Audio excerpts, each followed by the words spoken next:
Agritourism, for example, is a very heavy industry here in Italy where I live.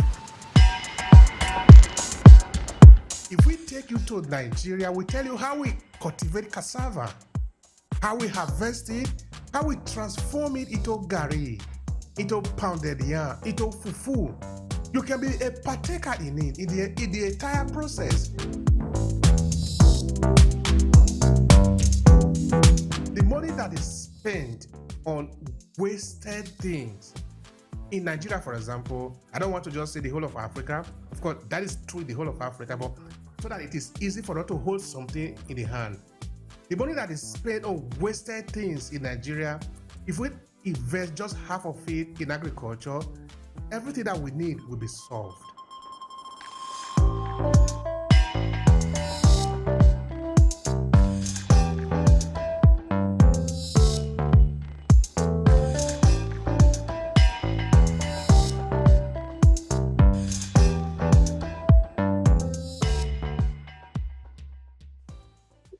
Well, I find that it is a very timely and fitting topic because it is one of the major challenges that farmers have to deal with.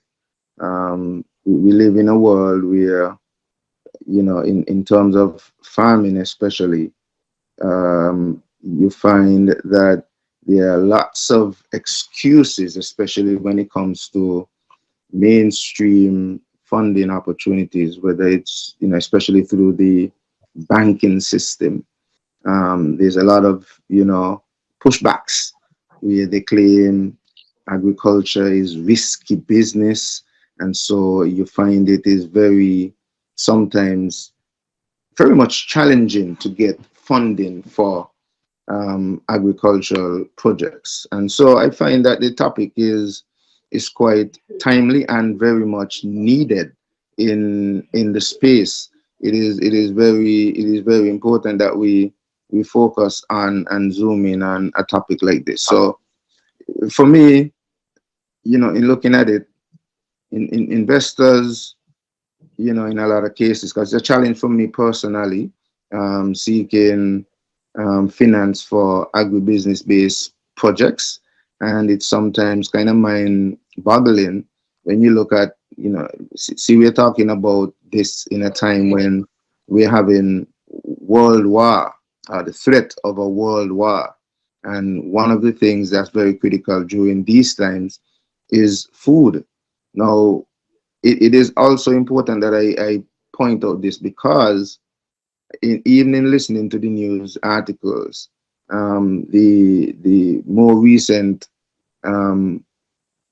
attack on Iran recently, the nuclear, sorry, not the nuclear, the weapons that were used in that attack. When you listen to the amount of millions, even for just one of the bombs that was dropped, and then you consider that there is the argument for food security and food sovereignty, and you look at what is necessary or what funding is needed to really address the food security issue and world hunger. And you look at what is expended in, military upgrade and all these military inventions and people seeking to go to Mars and check out what's going on different planets and all of these things. And then when it is time to really invest in the food that is going to keep you alive or should sustain you to be able to do some of these things that you're seeking to do, you get these excuses and you find that monies is not necessarily readily available. So it is a challenge generally to get funding for other projects, but in my experience, even more so challenging when it comes to agricultural businesses. So investors generally seek a balance between profitability, scalability, and risk mitigation. Agribusinesses must articulate not only the financial returns, but also how they address food security, sustainability, and market demands. factors that resonate deeply with the impact-driven investor. So these are the things that they would really be concerned with. And so as an agribusiness, these are things that you have to factor, not that you're just going to be able to um, offer a business plan that looks like it is feasible, but you have to look at all of these different things. Like I said, a balance between profitability, the scalability of the business, the risk mitigation factors that you would have to address, and so on. Um, you have the overcoming of that same risk that I talk about, the perception of high risk in agricultural business. So you have to be able to seek to convince the investor. As you mentioned, as well, I think Dr. Aikicho will get a little bit more into, we engineer the brain of the investor to change that perception of the high risk in agribusiness. So agriculture is often viewed as volatile due to climate change, price fluctuations, and logistic challenges. However, there are structured risk sharing models, insurance partnerships, off-taker agreements. These things can transform agribusiness into safer and more attractive investment. So if you are able to, show this, as a part of your business plan and or pitch deck or executive summary and so on, these things would go a long way. Now, some of the things that I'm pointing out here are things also that in a lot of cases, sometimes maybe I should have stepped back a little bit, because a lot of our farmers sometimes are very good at farming, but when it comes to this side, the setting up the business and the business plans and projections and all of these things is some of the things that they're sometimes lacking in. And most of agriculture, you need to be able to not just be good at these, but be able to, like I'm saying, deal with the mitigation of all of these and high risk and so on.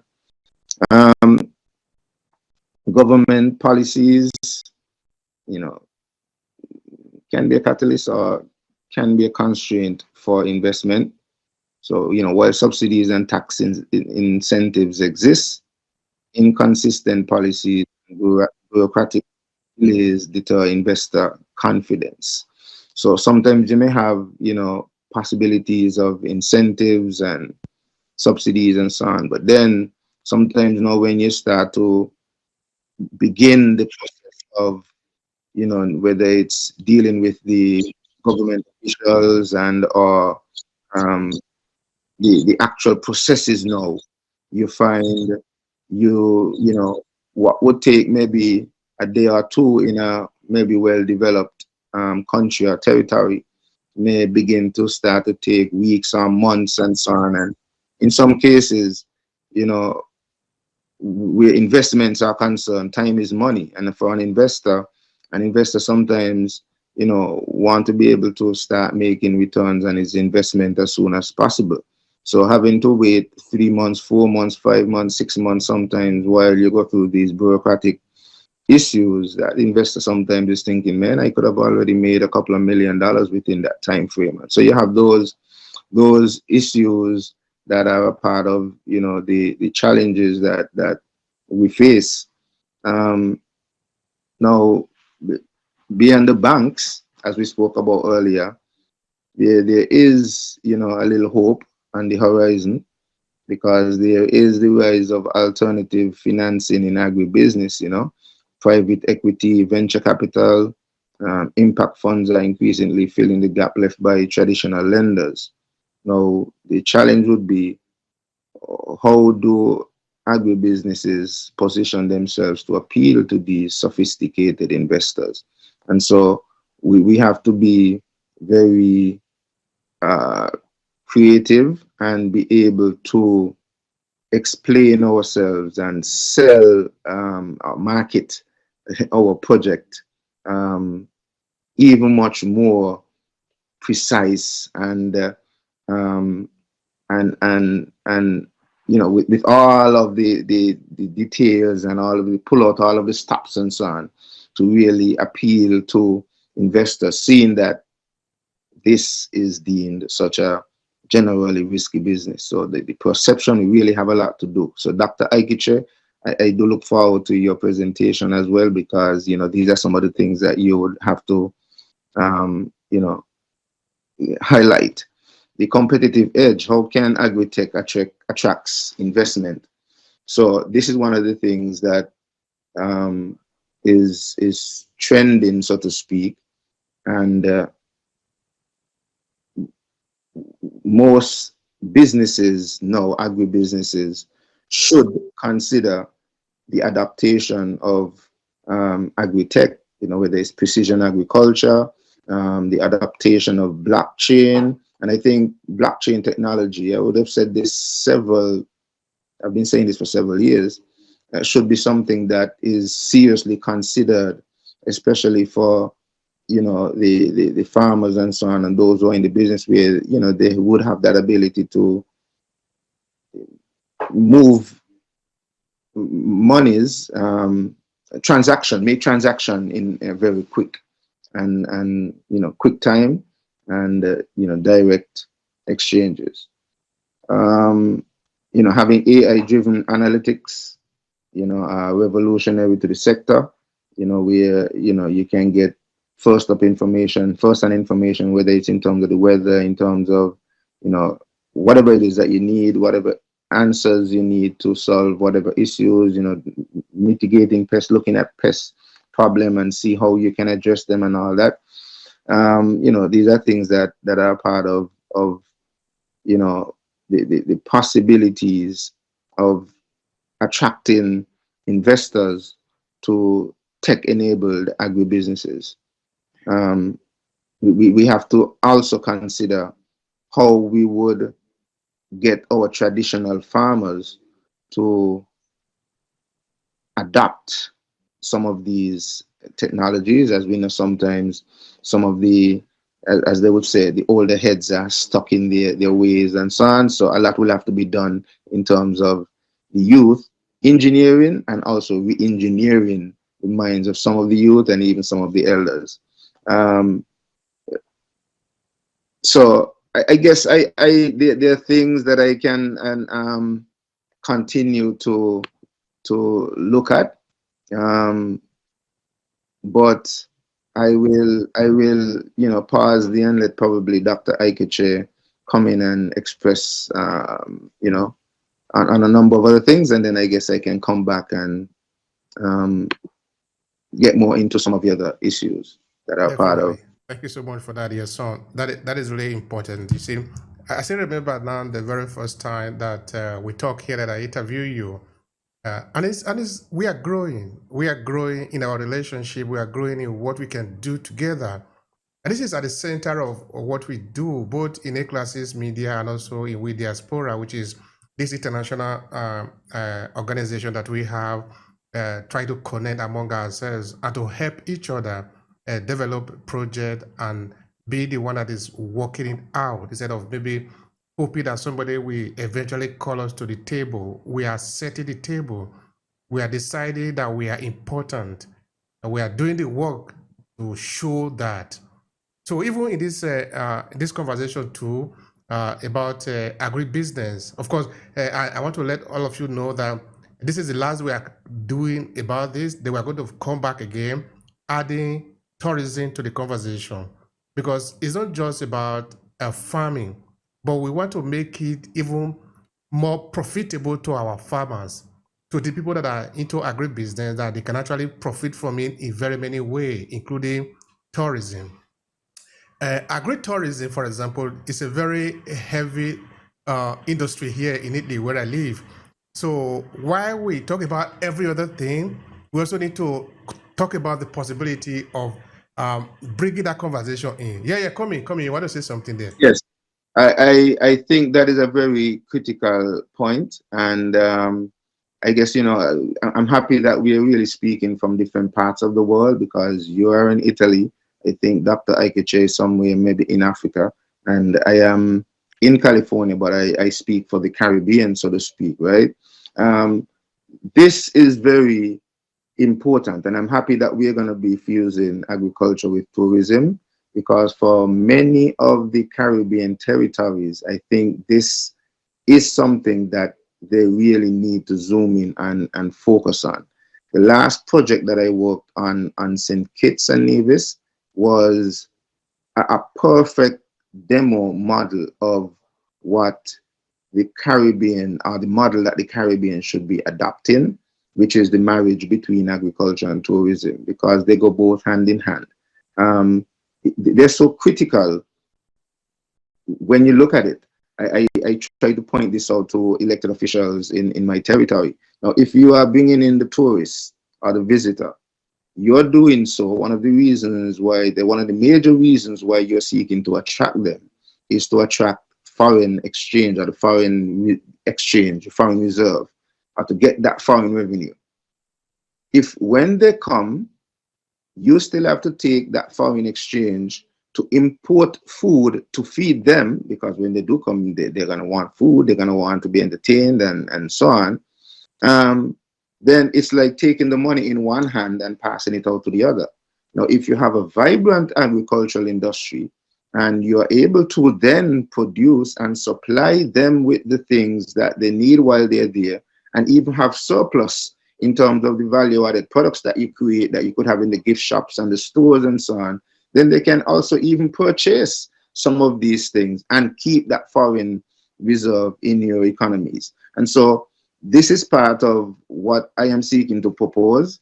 And most of the projects that I am working on right now, that I have pitch decks and business plans for, along the same lines, the marriage of tourism and agriculture. And so this topic is very vital to me in terms of the financial part, because that's the hurdle that I am dealing with at this point, to be able to get the finance to provide what we are saying is absolutely necessary. So sometimes it really baffles me in terms of the fact that we are saying it is absolutely necessary, yet the challenges and hurdles to get the finance to do what we are saying is absolutely necessary. Thank you so much for that, Eson. I can actually see your emotion, and that is really the power of it at the end of the day. That we really want to do this, and we really must be doing this. Now, I'm imagining how we can bring this conversation up more in places like even Nigeria, in Ghana, in many other parts of Africa, telling them not just about cultivation, but also being able to set up settlements or be in the position to be able to get more young people interested in agriculture, because now they can come in and visit and produce the food that they are going to eat, because somebody is there to help them understand that you can be part and parcel of everything. Come and see how we produce our milk. For example, we have a number of partners with our tourism project in different parts of Africa just now.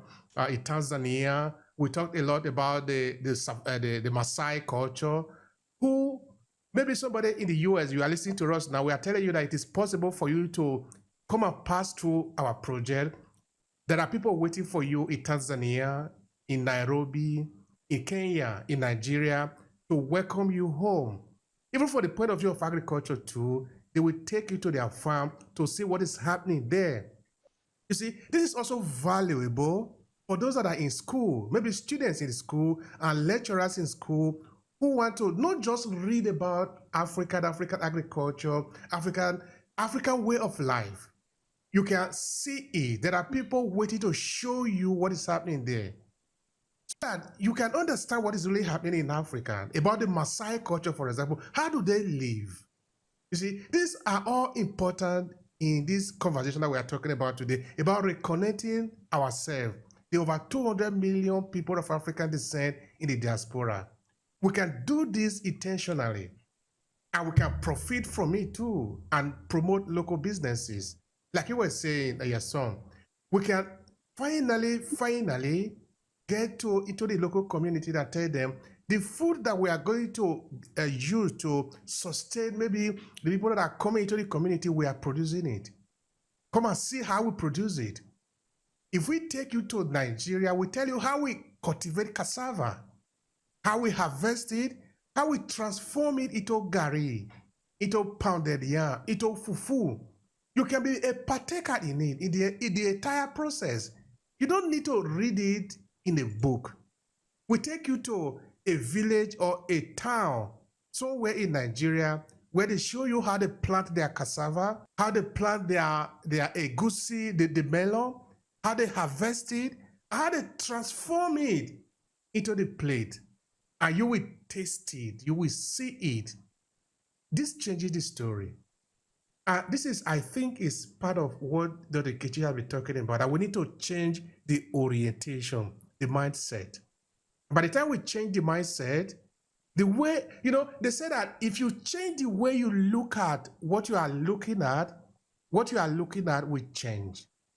Today, I was doing an interview with a city councilor in Milan, because within our global initiative is this intention of connecting African businesses to Euro-Western businesses. So although we already started initiative here in Verona, we took the initiative to Milan. And we are saying that Milan is the economic hub of Italy. And we say, what if we connect Milan to Lagos? Lagos is also the economic hub of Nigeria.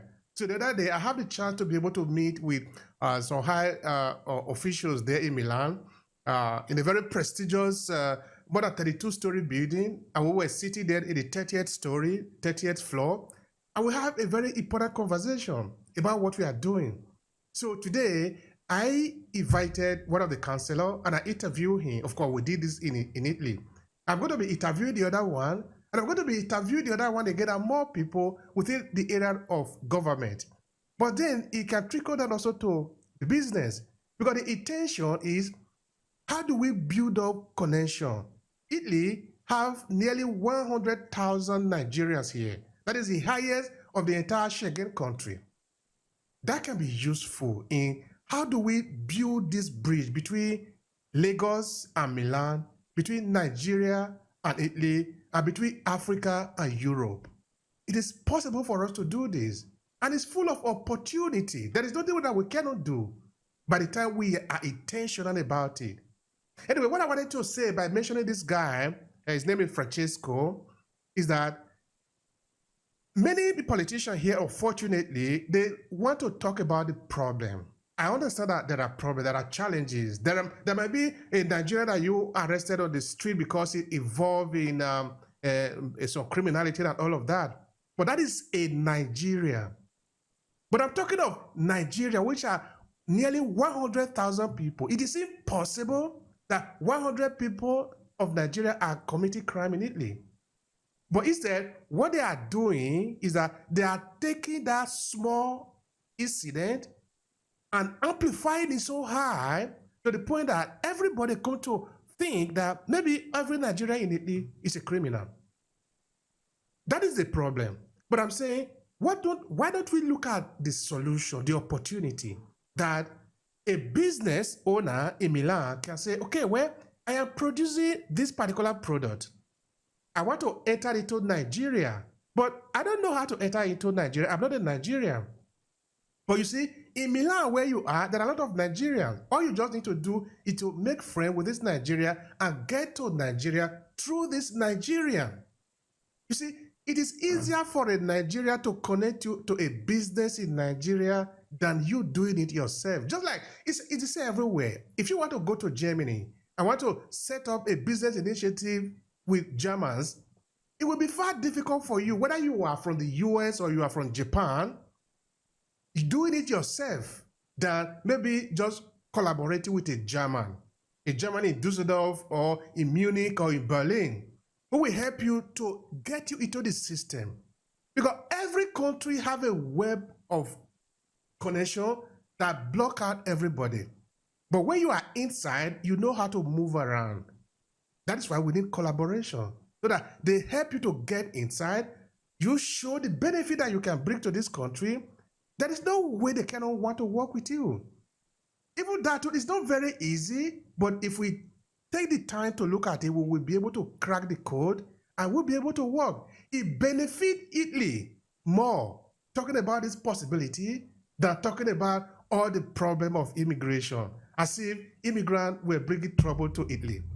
So that is our project. And of course, I'm using Italy as an example, but we go to the rest of the world where we have these over 200 million people in the diaspora, connecting the United States to Africa, to Ghana, using the Ghanaians in the United States.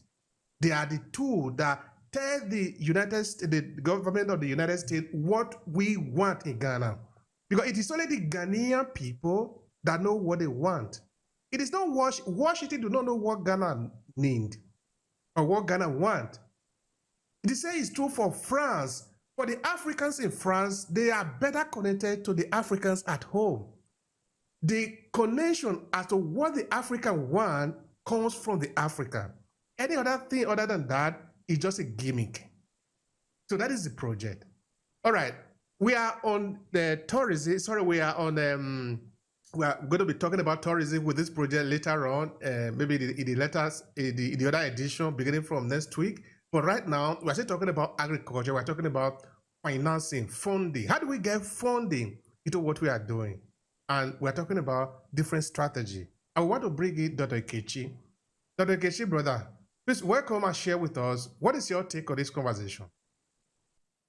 Okay. Anyway, thank you for the opportunity to feature at this time to talk about fundraising and how the African continent can also leverage up. Let me just add some Can you please move your points. camera up a little bit so that because you are almost missing, we barely see your head. Yeah, sorry about that. No, I was just saying that the need for us to do it the right way for agriculture. Remember we had been saying these things from time to time, and I said that we have talked too much. So we need to do what? We need action. We now need to take action. All that we have been talking, our colonial masters have also talked. So Africa should not be talking again. We should now be doing. So there are enormous challenges, there are enormous bottlenecks, which of course finance has always been at the epicenter of things. Infrastructure, all those it's so undeveloped. Some of these bottlenecks, there are lots of gaps which must be filled. We're talking about boosting funding. It's not just for government, of the private investors. So what of the place of forming partnerships, of forming collaborations, bodies coming together to collaborate. Yeah, so that can be bridging the gap in that sense. Yeah. Now there are challenges which are they are very, very massive, typical in Africa. Like Yason has mentioned about finance. Finance is a challenge. So how do we assess finance, especially for smallholder farmers? Smallholder farmers, they don't even have, borrowing money or lending them money is very risky. So why can't we give them grants, opportunity for grants?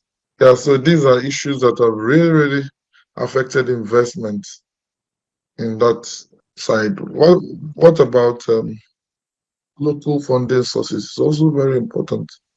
Local funding sources is something that can also be explored. And then we are talking about, I talked about gaps. There are infrastructure gaps. There are regulatory policies which are volatile. Some of them are, stringent. It will amount to more challenging, more challenges. Yes. So what about there's this issue of post-harvest losses. It's too much. So but In fact, my stay in Nigeria was very productive because I visited a parastatal which is under the Federal Ministry of Agriculture. So these are real time, um, very practical, very real, real. So when I visited there, I had to observe I evaluated their facilities. I will soon do a publication on that, and publication and even an interview on my trip to Nigeria. What I found out with agriculture. Where is agriculture right now? Do I see a potential for agriculture? So, and that solution or that option that I saw in that facility, tells me that there's a lot of potential in Nigeria because those machines are fabricated in Nigeria. You don't need to talk about importing them Could you tell us more again about because those? after Could you tell us more about those machines and what? Could you tell us a little bit more about that? why not? Those are the those are that's my like I had a first-hand experience on that. So I have said it in many places how I went to the Nigerian Stock Product Research Institute, which is a facility that um, tries to bridge the gap in cutting down on the losses, the waste from agriculture. How do we begin to translate them or store them? I saw tomatoes, onions can be stored for not less than 6 months. Yes, I'm telling you. So, and they have a lot of solar powered working cold rooms also. Yes, they have, what do you call it? Solar dryers. They are all there.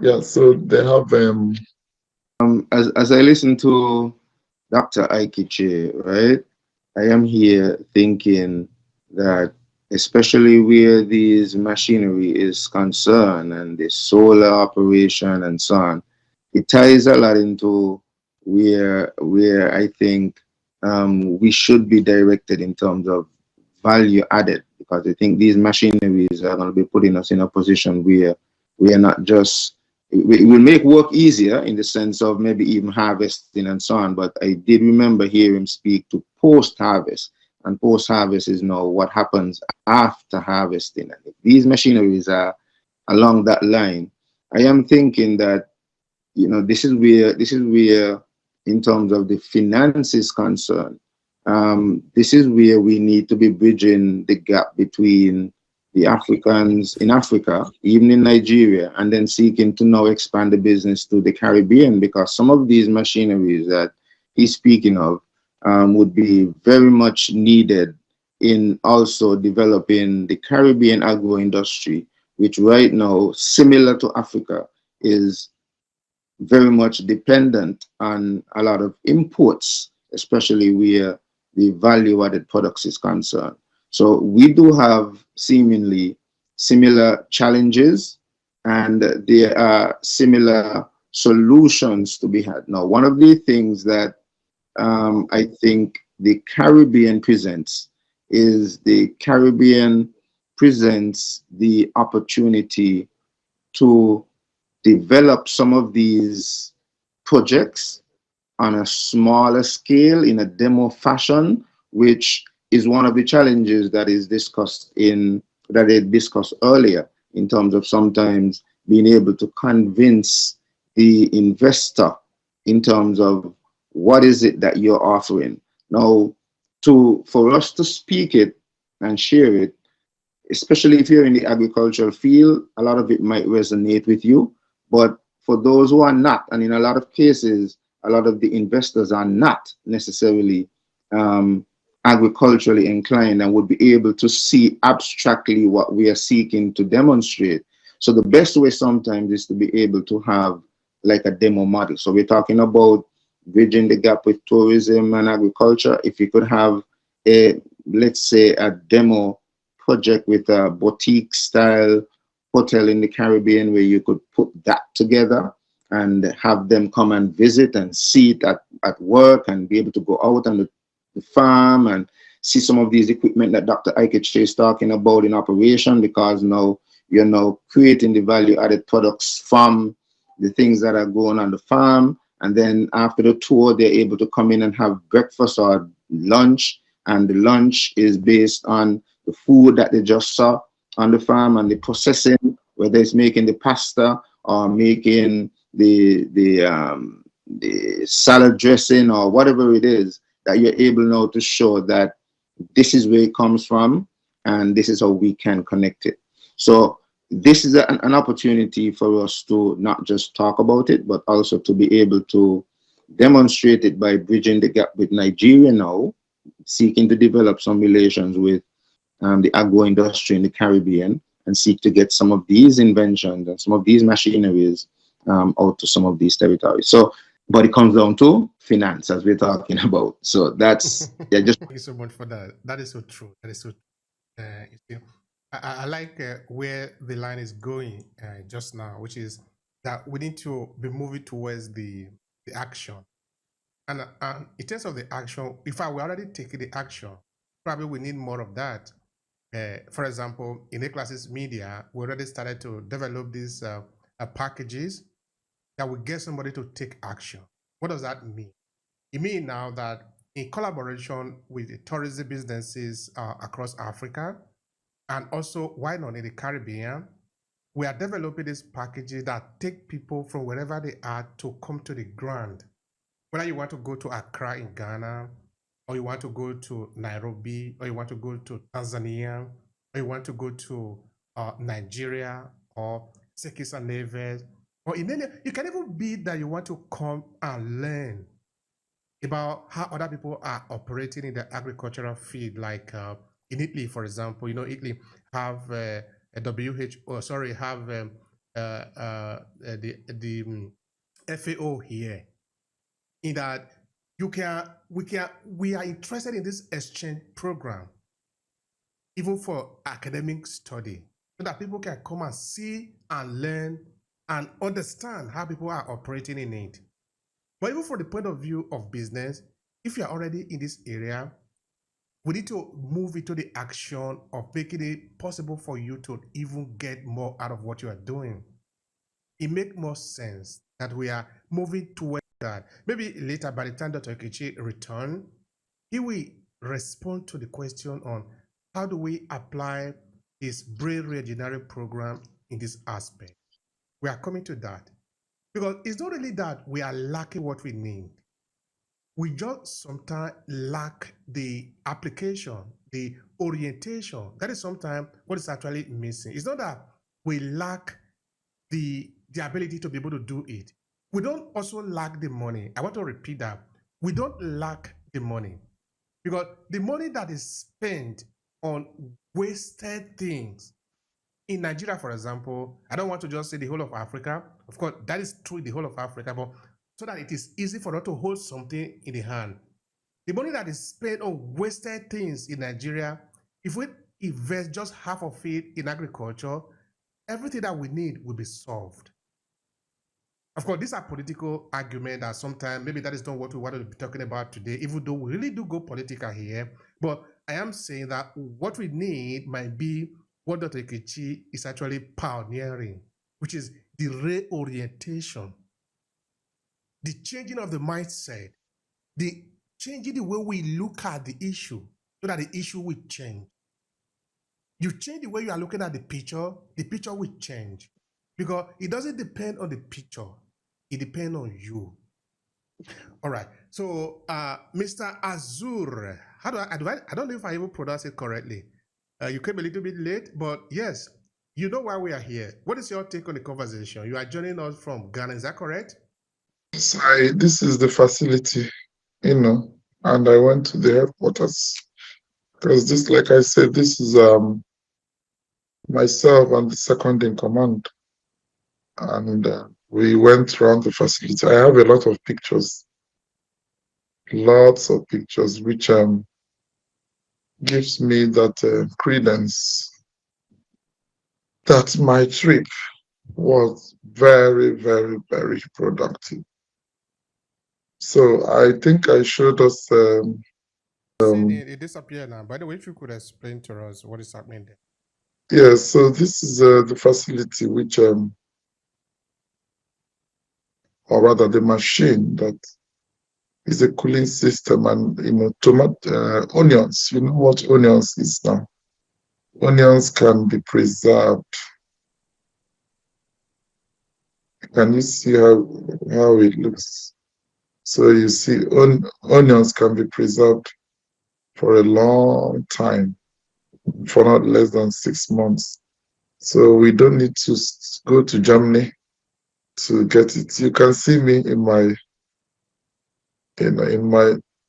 traditional northern attire. And this is the gentleman who is second in command in the facility. So they have. I will also show us some solar dryers later on, so that so that we can appreciate more on what I am talking about. Um, yes, I also saw other cooling systems, which you know why I had to do this. I had to do this because I'm talking about brain reengineering. Remember, this is opportunities for the young people in agriculture. So this, you can see, these machines are fabricated. They are fabricated. They are not imported. They are fabricated in that facility. So it presents opportunity for that Nigeria is able to even produce and export some of these facilities to countries like, in Southern African Development Community country. I'm just giving that as an example, like in Zambia, in Botswana, even in South Africa, they can, export some of these um, items and not, import from outside of Africa. So you can imagine. So the potential is just there. Is there, and if we take it seriously, then we will get. We will be able to advance this discussion to the next level. We will be able to make our government to see the need. Yeah, they'll begin to see the need to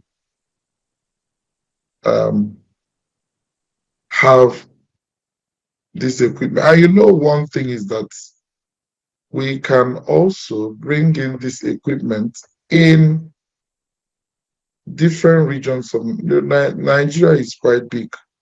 So it's not just a Nigerian thing. Nigeria is the giant of Africa. Nigeria can service the entire ECOWAS region. Can you see this facility where I am? This facility is quite interesting. This is for the yams. There's what we call yam. White yams can also be preserved for a long, long time.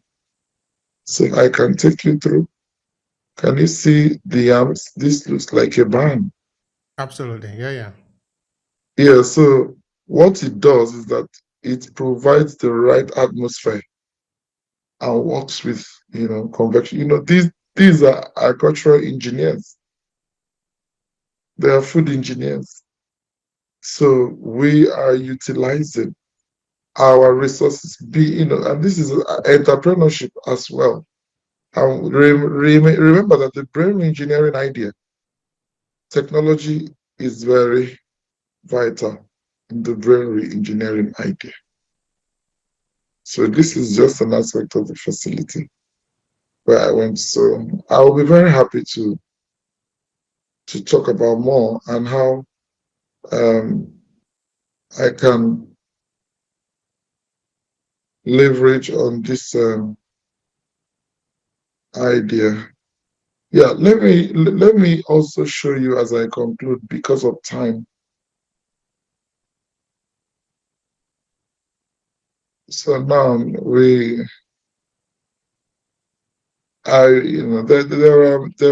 there are many things to see, you know. So this is business, is not business as usual. So this is can you see what is inside? That you can see it is still yam. So yam can be stored there. Yam can be dried, and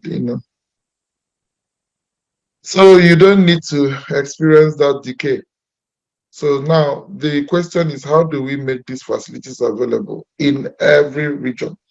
How do we connect to the farmers, identify our farmers? So that's why we need to work with the Federal Ministry of Agriculture. We need to work with agricultural institutions. We need to work with universities. We need to work with different organizations, stakeholder groups, and present this as a veritable and a unique opportunity for them to um, yes. Now, finally, this is the facility that the federal government of Nigeria has been able to um, send out. They have been able to make this facility. I'm trying to share it now. So if you look at this facility, just have it at the back of your mind that it is already increasing visibility in Nigeria because the federal government of Nigeria has sponsored um, the NISPRI to plant this. Can you see this? This is called a solar dryer. So a solar dryer.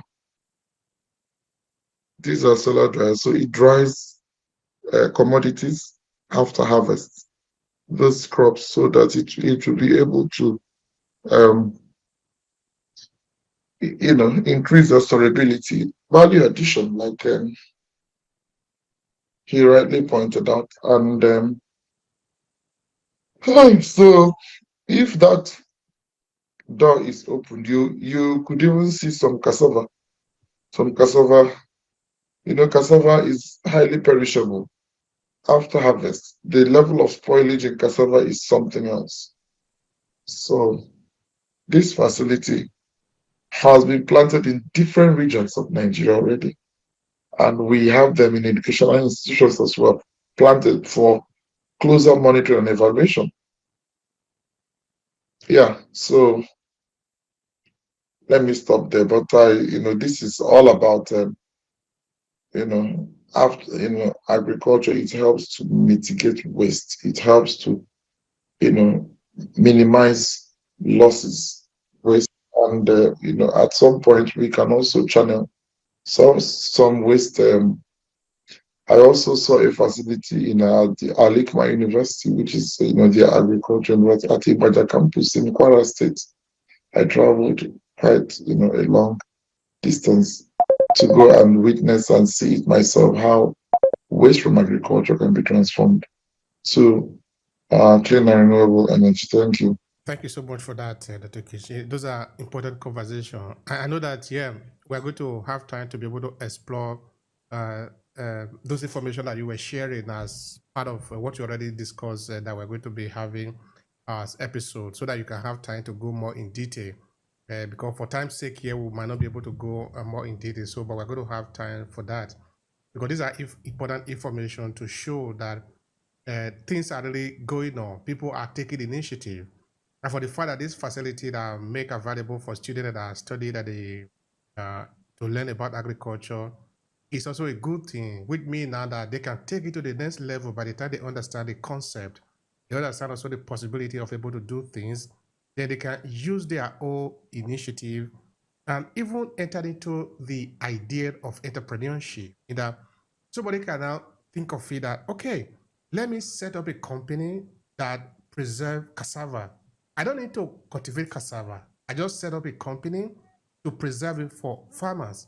So that the farmer cultivate their cassava, they bring it to my facility to preserve it for them. It could also be okra, it could also be tomatoes, it could also be onions. Either the farmer don't need to worry about the wastage anymore. Because in Nigeria, like in many other African countries, we waste more of the food that we produce than we actually consume. We don't consume up to half of it because either because of the transportation from how you take the food from the farm to your house, from your house to the market, and what you are not able to sell that day. And because we don't have a way of preserving them, we usually lose all of it, a great proportion of it. But if somebody can enter into this network that, okay, I can make money out of it, with me, we are not saying come and give your time for free. We are saying come and make money. But by making money, you are solving a problem. We don't want the food to waste anymore. But you can take advantage of that by building a company that help people to preserve their onions and cassava to be available in the next season. That is interesting. That is truly, truly interesting. Which is to say, like Dr. Ikechi will say quite often, that agriculture is actually the primary resource. That is where we all start from. Then, of course, you take it to whichever way you want to go. It's important in marketing, in packaging. Of course, it's also important about even the funding, the raising of investment. Maybe that is where you want to operate from. And that is a good thing. So all these are important for us as we try to also look for the way to be able to raise capital to take it to the next level. Because we need money to make it work. And that is what we have been talking about here.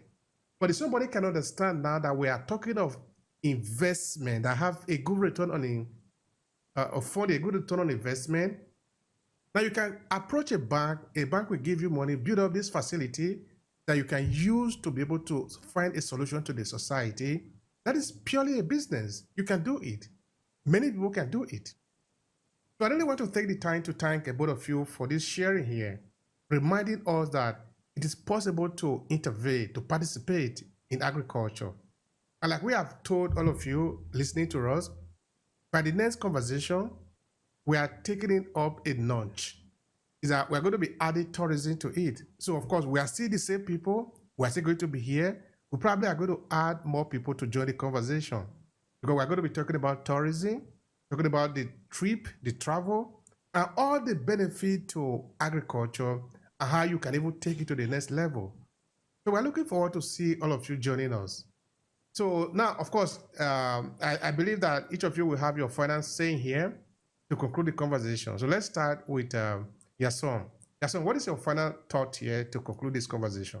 Well, I love what I saw here in relation to some of the things that Dr. Aikeche would have provided in terms of the equipment and so on that we would have seen at the facility that he visited. Now, we have been, talking about the finance, the possibility of getting finance. We've been talking about the marriage of agriculture and tourism. Now, the critical part that we do eventually need to zoom in on, and I think maybe I need to really coordinate and cooperate some more with Dr. Aikeche in terms of seeking to push this brain re-engineering concept, because I think it is very, very critical.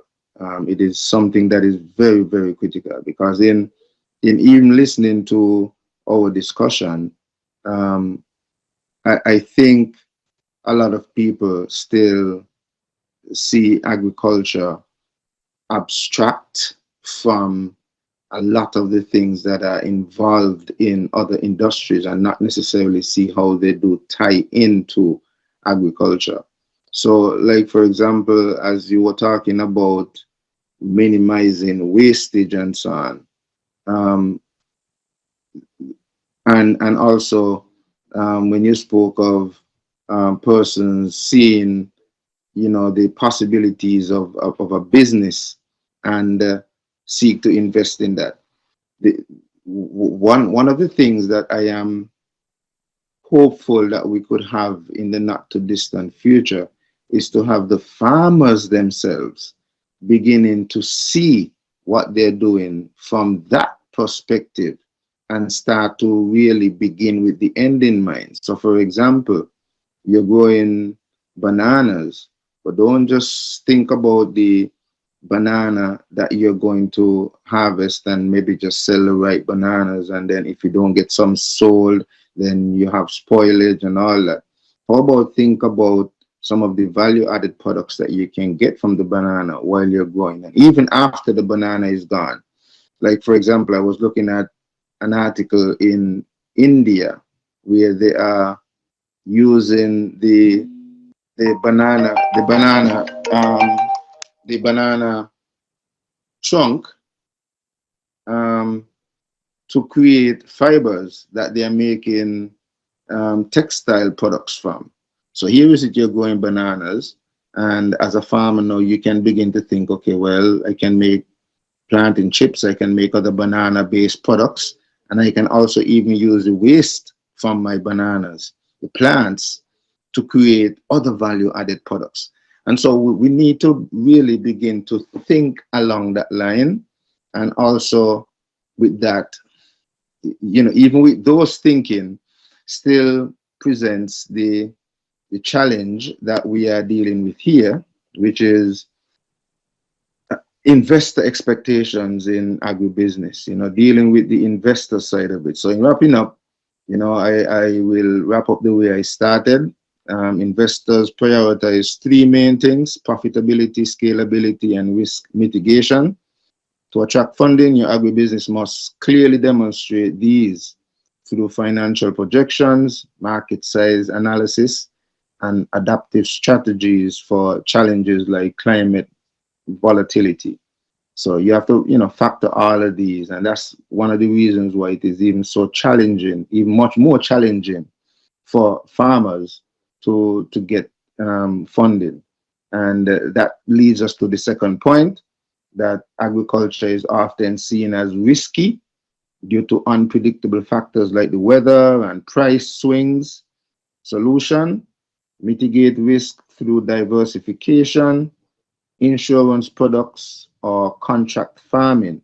This reassures investors their capital is protected.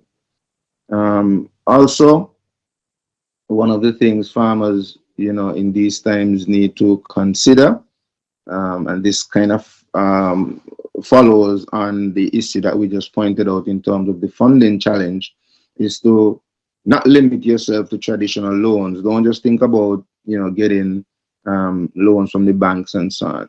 Consider venture capitalists, impact investors, crowdfunding platforms, and others.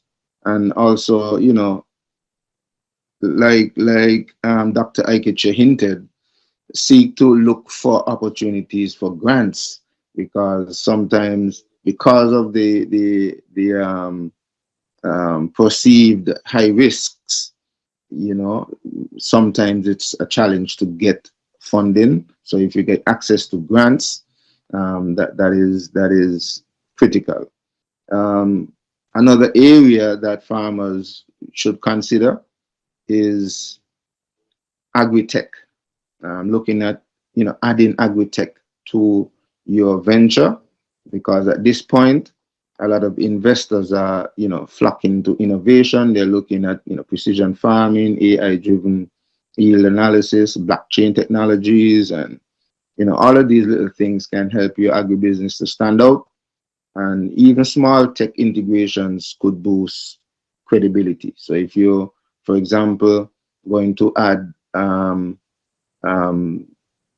my partner's tech venture, Grow Mobile, Dan Huff's, Grow Mobile concept, that could also be, something that investors may consider as you put your proposal together. The next thing is to be able to craft a bankable proposal. A winning proposal has 4 pillars: clear market demand, realistic financials, a strong team, and risk mitigation plans. Especially for agricultural projects, you need to avoid vague projections. Investors trust data, not optimism. So, be able to put something there that they can see, they can, trust. Sustainability, right now, is a key word in these times, but in reality, it's sort of like a funding magnet, Sustainable practices open doors to green bonds. So you could, depending on how you put your project together, you can probably tap into funding possibilities like the Global Green Fund. You can be able to benefit from things like carbon credits. You can as a result capitalize on premium. You have premium markets if you're, for example, focused on, let's say, organic produce and then developing organic or chemical-free produce. You're in a position where you have premium products, and so you'll be looking for premium markets. Seeking to work with government, they usually have very good policies and so on, but you need to be able to be diplomatic and so on, to be able to deal with some of the bureaucratic delays that sometimes hinder access, and you need to continue to advocate for reforms, but leveraging the incentives and like tax breaks and so on for agri investors.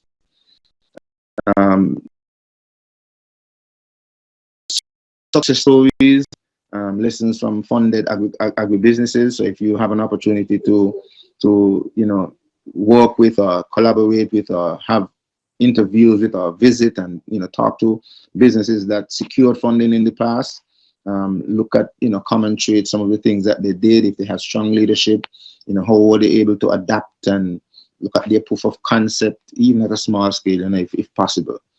Some of the actionable steps that the farmer can take to secure funding: identify investor types, matching your growth stage, refine your pitch with hard data, leverage networks, whether it's incubators, industry events, and so on. Start small. Bootstrap to prove viability before seeking, capital. So if you can, and you could, create a small version so that, people can see. And that is one of the reasons to why I am suggesting the Caribbean as, possibilities for demo models, like, doing certain projects on St. Kitts and Nevis. Some of these are things that I am presenting. In closing, agribusiness is investable. The right investment exists. Our job as farmers and persons who are putting forward agricultural projects is to present a clear, credible, and compelling case. Investors aren't just funding crops or livestock, they are backing solutions to global food security. So you have to really be able to present that argument in a way. And that's one of the reasons why in my earlier presentation, I presented the fact that we really need to, if possible, be able to have demo models. And that is why I am suggesting and hopeful that Dr. Aikeche would be able to help me with gaining finance for some projects in let's say St. Kitts and Nevis and maybe other Caribbean territories that would be scalable and replicable. The reasons are, one of the major reasons I would say to do them there is because of the fact that the population is smaller, it would cost less to develop the project, and at the same time, it would be meaningful for the communities, because in the sense, it's not just going to be developing a village or community in a big state like Nigeria, but that same village or community might be the population size of an entire island or entire country. Like, for example, St. Kitts and Nevis, where I am from, the population is just less than 60,000 people. So imagine you putting on a project that is going to benefit 60,000 people, but not just 60,000 people in a village or community in Nigeria or Ghana, which might not necessarily have such an great impact. But imagine that 60,000 people represents an entire nation, an entire country. What you would be doing in terms of being able to help that country, and also the image that would present. So that is the direction that I'm hopeful that we can take, and I am going to continue to push this. And even with we diasporian, as we talk about the marriage between tourism and agriculture, as we continue that debate and that discussion, I'm hopeful that as I present some of my projects to you, that you would also be able to help with what we are talking about here, getting the finance to be able to finance some of these projects. Thank you so much, your son. We wish you a lot of success in what you're doing. Good thing. These projects are important. We need to continue to push from different area for the sake of serving our community. That is why we are here. And I really thank you for that. Of course, we are here. We are here together, both when we are online and when we are offline. We are continuously developing initiatives that can be beneficial to us as individual and also to us as a group. That is very important. All right, Dr. Kichi, what is going to be your final thought here, very briefly? What would you say? My final, my last words are just for us to keep, ensuring that we are working on partnerships just like the SDG 17. Let's walk the talk. And then let's also make sure that the partnerships that we have, the stakeholders, the networks, let's connect them. Let's ensure that they are actionable and that we are acting them. Let's walk the talk. Thank you. Thank you so much for that, Dr. Kichi. I appreciate that point. It's fundamentally important that we need to take the right action to be able to concretize what we are talking about, so that we can eventually get result at the end of the day. I appreciate you for that. And of course, for all of you that have listened to the end of this conversation, we say, keep on supporting us. If you have not yet subscribed to this channel, we encourage you to do so. It doesn't cost you anything. And most importantly, also let us know what is your thought. You must know something. You must think something. Have you listened to these two gentlemen talking about this different way to look at agriculture, agribusiness, and how you can profit from it? Something must be going on in your mind. Let us know. Share it in the comment section. And of course, they are available to be able to respond to you. And why not? Share this video also with other people who might benefit from it. That might be all you need to do to contribute to the conversation. Agriculture is the primary resources, is the primary industry, as said by Dr. Kichi. Like Yason has said, you hear him say that agriculture is worth investing in. So believe in those two words.